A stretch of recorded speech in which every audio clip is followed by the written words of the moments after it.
पूर्णपणे माझ्या बाई शेजारी उभी आहे, तिच्या हातात पोरग आहे. असं झोपलेलो असताना साधारणतः 2चं टायमिंग असून 2-2:30 वाजले होते.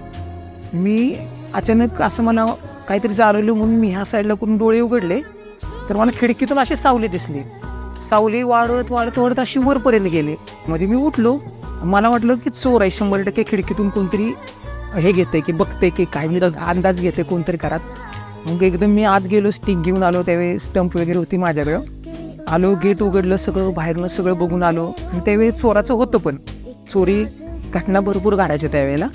बाहेर बघितलं कुठं तर मला काही जाणवलं नाही. 1-2 दिवस गेले आणि डोक्यात विषय पण नाही. सेम तसंच तीच घटना पुन्हा घडली. मी झोपलेलो असताना मी सरळ असे त्या कुशीला झालो आणि डोळ्यातून उघडून बघतो तो सेम ॲज इट इज तशीच सावली खाली आली, अशी वर गेली आणि वर सावली तर मी जागा झालो एकदम. हळू डोळे उघडले आणि शेजारी बघतो तर पूर्णपणे माझ्या बाई शेजारी उभी आहे, तिच्या हातात पोरग आहे, म्हणजे मुलगी एक आहे आणि ती शेजारी माझ्या उभी राहिली.